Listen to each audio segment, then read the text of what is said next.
Episode শেষ হওয়ার পরেই দেখুন আপনার প্রিয় সিরিয়াল সান নেক্সটে ভারতের যে কোনো জায়গায় বিনামূল্যে অ্যাপ ডাউনলোড করুন। ডাল, মিষ্টি, দই, খই, মুরগি, চিড়ে, বাতাসা, আতপ চাল। পিকনিকে আতপ চাল? এটা পিকনিকের লিস্ট হচ্ছে না প্রীতি। তাহলে মানে কালকে সরস্বতী পুজো প্রীতি, সেটাও ভুলে গেছিস? আমাদের বাড়িতে অনেকদিন কোনো পুজো টুজো হয়নি, তাই ঠিক আগের মতো আমরা কালকে সরস্বতী পুজো করব। এটা তুই খুব ভালো কথা বলেছিস তারা। সত্যি আমাদের পরিবারটার উপর দিয়ে যা ঝড়ঝাপটা গেল, সবকিছুর পর আমরা আবার সবাই একসাথে হয়েছি। সব বিপদ কেটে গেছে। বাড়িতে সত্যি একটা পুজো করা দরকার। সব বিপদ কাটেনি মামনি। মেঘনাথকে হাতে নাতে না ধরা পর্যন্ত সব বিপদ কাটবে না। তারা কি ভাবছিস তুই? মামনি, ভাবছি যে আগে থেকে পুরোহিত না বলে রাখলে তো কালকে পাওয়া যাবে না। বাবা, তুমি একটা কাজ করো না, একবার গুরুদেবকে খবর দাও না, যদি উনি এসে কালকে আমাদের পুজোটা করে দিয়ে যান। হ্যাঁ, আমিও তো সেটাই ভাবছিলাম, কিন্তু কালকে গুরুদেবের সময় হবে কিনা সেটা তো জানি না।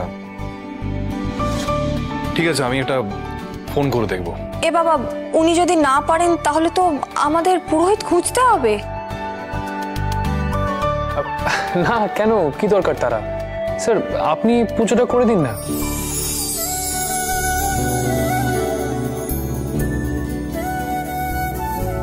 আমি পুজো? না না, আমি হয়তো মন্ত্রতন্ত্র জানি নাকি। আমি গুরুদেবকে ফোন করে দেখব। যদি ওনার সময় না হয় তাহলে অন্য কোনো অপশন ভাবা যাবে। ওকে প্রীতি, কাল সকালে কিন্তু তাড়াতাড়ি উঠতে হবে। সকাল সকাল না উঠলে এতগুলো কাজ কিন্তু করা যাবে না প্রীতি। আর একটা কথা সবাইকে, কাল কিন্তু আমরা সকলে একসাথে অঞ্জলি দেব। আচ্ছা তারা, তুই যদি পুজোর কাজে ব্যস্ত থাকিস তাহলে ভোগটা কে রান্না করবে শুনি? আমি বানাবো মামনি, তোমরা দুজনে তো আছো, হাতে হাতে করে দিলে সবটা পারবো। স্যাম, তুমি বাকি লিস্টটা বাবার সাথে করে নাও, আর গুরুদেবকে একবার ফোন করো, করে জিজ্ঞাসা করো যে উনি আসতে পারবেন কিনা। যদি হ্যাঁ বলেন তাহলে ওনার থেকে ফর্দটা চেয়ে নাও, বেশি সময় নেই, কেনাকাটাও করতে হবে।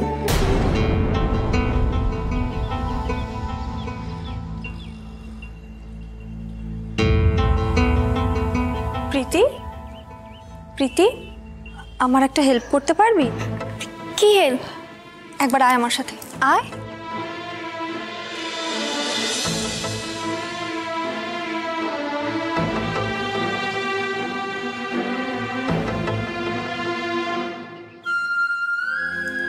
দিভাই, কি হয়েছে? সেটা তো আমি তোকে জিজ্ঞাসা করছি প্রীতি, কি হয়েছে তোর? আমার আবার কি হবে? দেখ, আমার থেকে কিছু লুকোস না প্রীতি। এত হাসি খুশির একটা দিনে তুই মুখ গোমড়া করে আছিস কেন?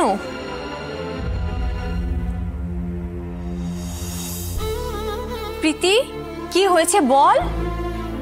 দিভাই, আমি যখন ওই বাড়িতে ছিলাম আমার মনে হয়েছিল যেন সব ছেড়ে দিয়ে আমি এই বাড়িতে চলে আসি। আমার মনে হতো যে এই বাড়িতে থাকলে হয়তো আমি ভালো থাকবো, কিন্তু না, এখন আমি এই বাড়িতে এসে বুঝতে পারছি যে আমি ভালো নেই। বুঝেছি প্রীতি। দেখ, আমাদের মেয়েদের জীবনটা না এরকমই। শ্বশুর বাড়ি, বাপের বাড়ি দুটোই আমাদের নিজেদের। একটা বাড়ি ছেড়ে চলে এলে অটোমেটিক্যালি আর একটা বাড়ির জন্য কষ্ট হয়। তুই আমাকে একটু সময় দে, আমি ঠিক রাহুলের সাথে কথা বলবো। আর স্যামের সাথে আমার অলরেডি কথা হয়েছে। দিভাই, আমি রাহুলকে খুব ভালোবাসি দিভাই। আজ ওর থেকে দূরে এসে আমি আরো বেশি করে বুঝতে পারছি যে আমি ওকে কতটা ভালোবাসি। কিন্তু ওই বাড়িতে থাকতে আমি এই ভালোবাসাটা ফিল করতে পারতাম না। রাহুল সবসময় মেনকা আর রতির হয়েই কথা বলতো। মেনকা আর রতি যা বলতো ও তাই করতো। আমার এটা একদম ভালো লাগতো না দিভাই। আমি আর পারছি না দিভাই, আমি রাহুলের থেকে দূরে থাকতে পারছি না। ঠিক আছে, ঠিক আছে, কাঁদিস না প্রীতি, আমাকে একটু সময় দে। আমি বললাম না সবকিছু ঠিক করে দেবো। আমাকে বিশ্বাস করিস তো? করি তো। ব্যাস, তাহলে আবার কি, আমাকে তুই কয়েকটা দিন সময় দে। আচ্ছা, তুই আমার একটা কথা রাখবি প্রীতি? কি কথা বল?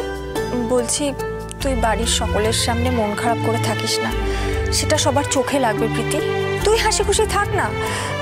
দেখ, বাড়ির সকলের সামনে প্লিজ চোখের জল ফেলিস না। ঠিক আছে, চল এখন কেনাকাটা করবো।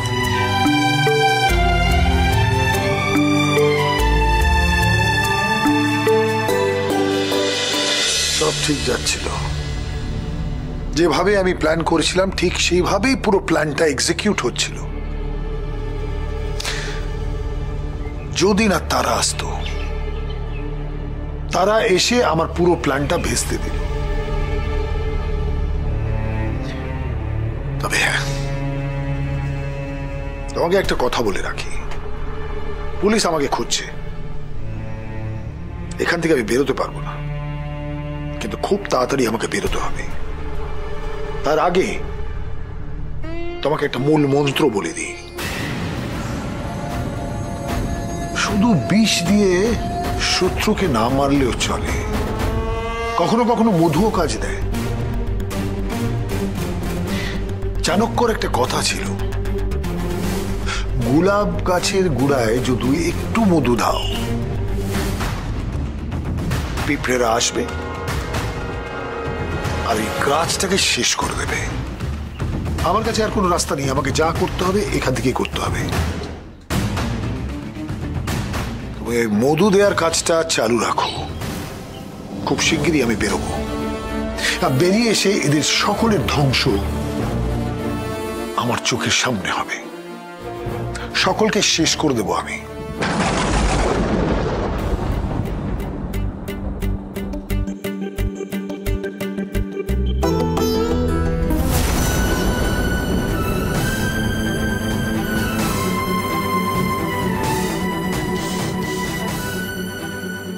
দাদা দাদা, আমাকে একটু কিছু খেতে দেবেন?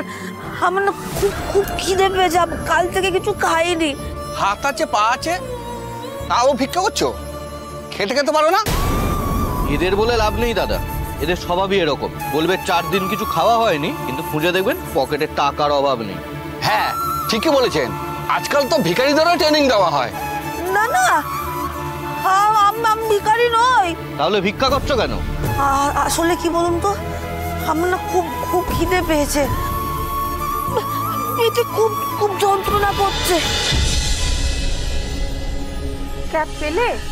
না এখনো পাইনি, কিন্তু এটাই প্রপার পিকআপ লোকেশন, আশা করছি এখানেই পেয়ে যাব। দাঁড়াও, তোমরা এরকম কেন করছো গো?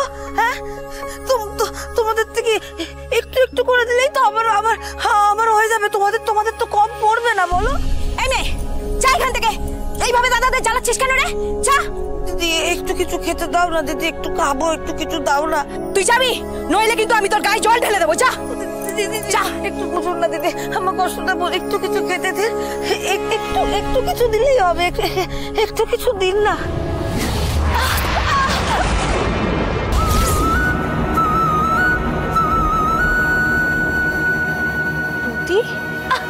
দাঁড়া না, দেখছো তো রতি? তারা আমি দেখেছি বলেই বলছি, যেও না। তুই আমাকে চুলে, আমাকে চুও না, আমাকে চুও না।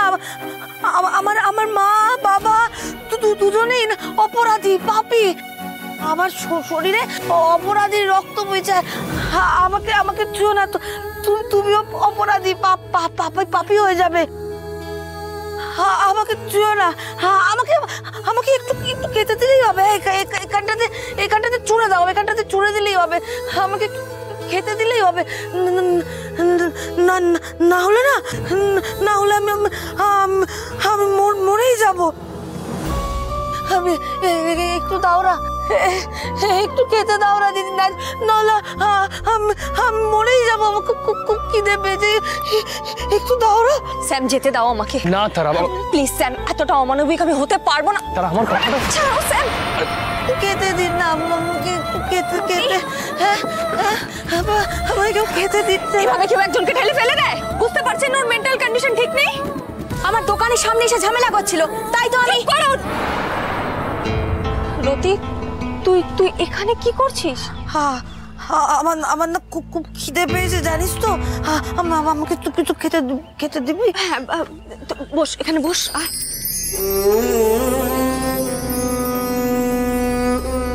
জলটা দিন।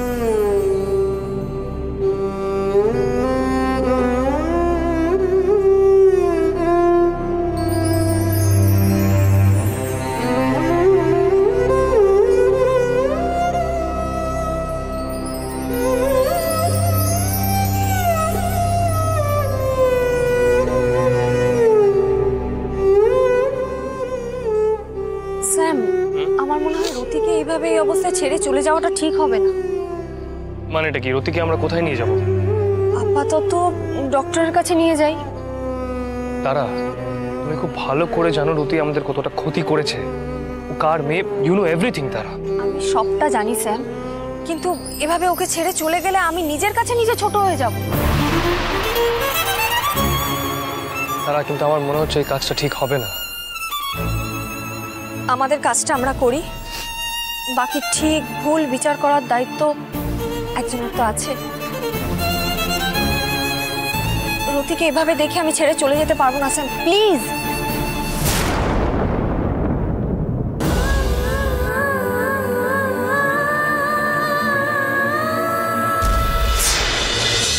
আর কতক্ষণ এভাবে দাঁড়িয়ে থাকবে? এবার বসো। না, লকআপে আমি বসি না।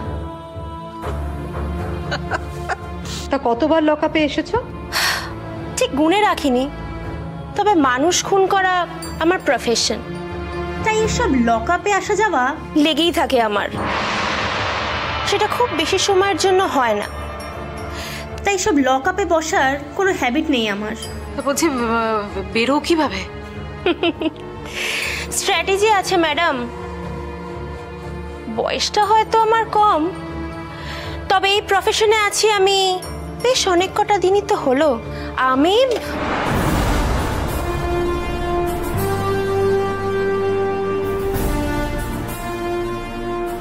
কে নাও? এই এই শুনুন, এগুলো নিয়ে যান। এগুলো মানুষ খায় নাকি? হ্যাঁ, রমেশ, চুপ করুন। এটা থানার লকআপ, কোনো 5 স্টার হোটেল না যেখানে এসে আপনি যা অর্ডার করবেন তাই আপনাকে খেতে দেওয়া হবে। খেলে খান, নইলে উপোস থাকুন। How dare she! হ্যাঁ, এই লকআপে তুমি এগুলো খাও? না, খাই না। তাহলে তাহলে তাহলে আবার কি? শুনুন, 2-1 দিন না খেলে কেউ মরে যায় না। তারপর? ম্যাডাম, আমি উকিল নিয়ে এসেছি, কিন্তু কোনো বাড়িতে উকিলের কাজ হয় না ম্যাডাম। যা করার এই মাইকেলকে করতে হয়। তুমি রেডি তো? হ্যাঁ ম্যাডাম, আমি রেডি। প্রতিবার যেটা করি এবারে ঠিক সেটাই করব। ওঠে নিয়ে যাওয়ার জন্য তো ওরা আপনাকে এখান থেকে বের করে নিয়ে যাবে, রিজন ভ্যানে ওখানে। জানি। শোনো, কাজটা হওয়া নিয়ে দরকার। রিক্যাপটা দিতে হবে না। টিমটা বড় রেখো, আর সব অ্যারেঞ্জমেন্টসও রেডি রেখো। ওকে ম্যাডাম, চলি।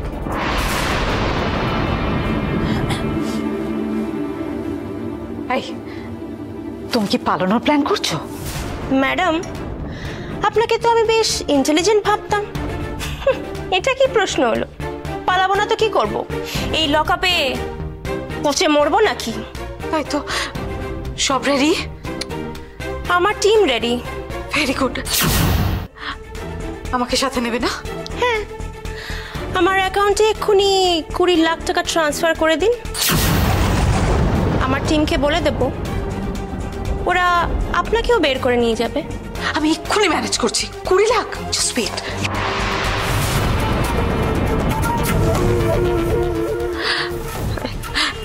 বলছি না, ফোনটা আমার কাছে তো নেই, মোবাইলটা তো ওদের কাছে। আরে রাহুল, রতি, কেউ তো আসছে না আমার সঙ্গে দেখা করতে। সেটা আপনার হেডেক, আপনি দেখে নিন যে আপনি কি করবেন।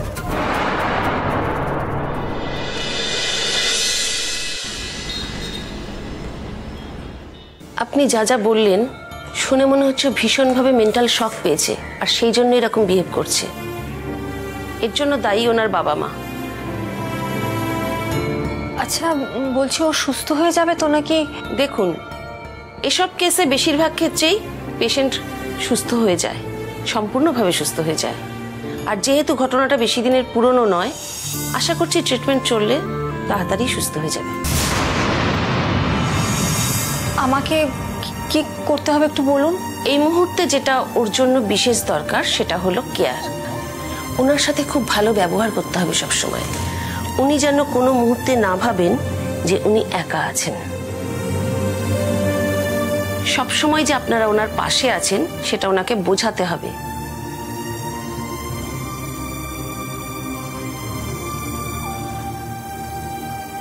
আমি কিছু ওষুধ লিখে দিচ্ছি, আশা করি এগুলো নিয়ম করে খাওয়ালে উনি খুব তাড়াতাড়ি রিকভার করে যাবেন।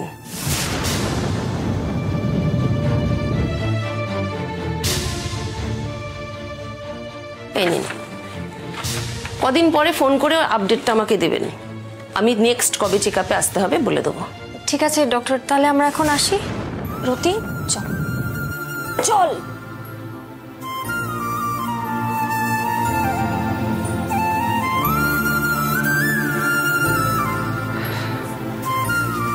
তারা এখন রতি থাকবে কোথায়? ওর বাড়িতে তো কেউ নেই। আমাদের বাড়িতে? মানে ও এখন আমাদের বাড়িতে থাকবে।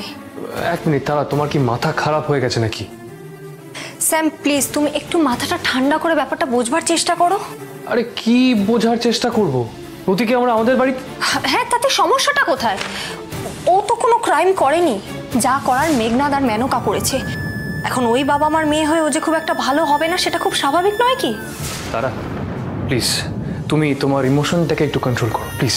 এটা হতে পারে না। উই ক্যানট টেক রতি হোম। আমি আর বিপদ বাড়াতে চাইছি না তারা, প্লিজ। কোনো বিপদ হবে না স্যাম, বিশ্বাস করো, কিচ্ছু হবে না। ওকে এখন একা রাস্তায় ছেড়ে দিয়ে গেলে কি হবে ভাবতে পারছো?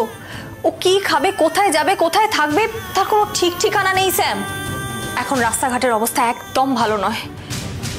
একটা মেয়েকে আমি এভাবে রাস্তায় ছেড়ে দিয়ে গেলে সেটা একদম সেফ না। আর আমি একটা মেয়ে হয়ে এই কাজটা করতে পারবো না স্যাম। আমি ওকে এখন বাড়ি নিয়ে যাব। ও আগে সুস্থ হোক বাড়ি গিয়ে, তারপর যা হবে দেখা যাবে।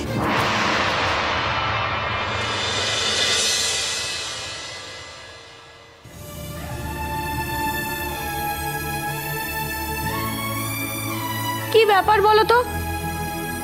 পুজোর ফলমূল আর দশকর্মার বাজার করতে এত টাইম লাগে নাকি? তারা সমুদ্র সেই কখন গেছে, এখনো আসছে না কেন? পূজা, দশকর্মার দোকানে নিশ্চয়ই খুব ভিড় আছে, তাই হয়তো দেরি হচ্ছে। আদি, কত ভিড় আছে বলো তো? আমি যেন কখনো পুজোর বাজার করিনি, এতক্ষণ সময় লাগে। মা মা তুমি তো দেখছি এবার আমাদের মাথাটা খারাপ করে দেবে। আরে কতদিন পর দুজন মিলে একটু বেরিয়েছে বলো তো? নিশ্চয়ই খাওয়া দাওয়া করে দুজনের মধ্যে একটু সময় কাটাচ্ছে। আচ্ছা তুমি এত ব্যস্ত হয়ে গেছো কেন বলো তো? আমি কি সময় কাটাতে বারণ করেছি? ফোন করে তো একবার জানিয়ে দিতে পারে মামুনি দেরি হবে। আমিও তখন থেকে ফোন করছি, ফোনটা কেটে দিচ্ছি। টেনশন হবে না? ঠিকই তো করেছি। তুমি যদি আমাকেও এতবার ফোন করে ডিস্টার্ব করতে না, আমিও এভাবেই তোমার ফোন কেটে দিতাম। তা ঠিক, আমি প্রীতির সাথে একমত। মধু যাদব, টেনশন করো না, ঠিক চলে আসবে। ওই এলো বোধহয় ওরা। দাঁড়াও আমি করছি।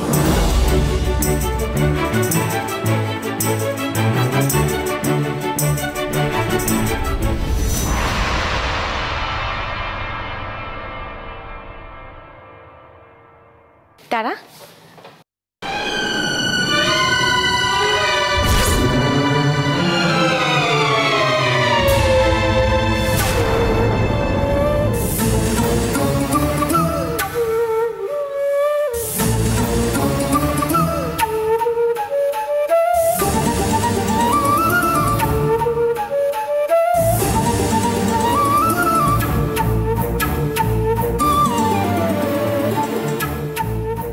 দিভাই, দিভাই ওকে কোথায় পেলি তুই?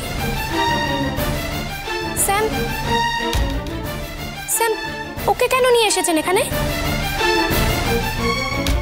প্রীতি আমি সব বলছি, তুই আগে ঢুকতে তো দে। ওকে কেন নিয়ে এসছিস? বাবা আমি সব বলছি। আগে রুটি একটু ফ্রেশ হয়ে নিক। মামনি ওকে পড়বার মতন কিছু একটা দাও না। হ্যাঁ সে না হয় দেওয়া যাবে, কিন্তু আগে তুই আমাকে উত্তর দে, ওকে নিয়ে এসছিস কেন এখানে? হ্যাঁ মামনি আমি পরে সবটা বলছি। রুটি এসো।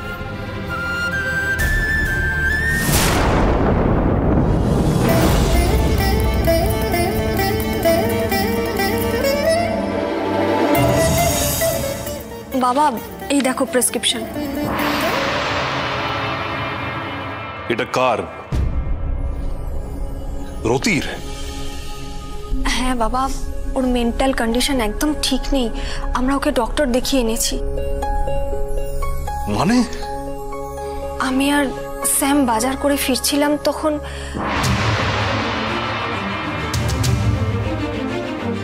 আমাকে চুয়ো না, আমাকে আমাকে একটু একটু খেতে দিলেই হবে। এখানটাতে চুড়ে দাও, এখানটাতে চুড়ে দিলেই হবে, আমাকে খেতে দিলেই হবে। না হলে আমি মরেই যাবো।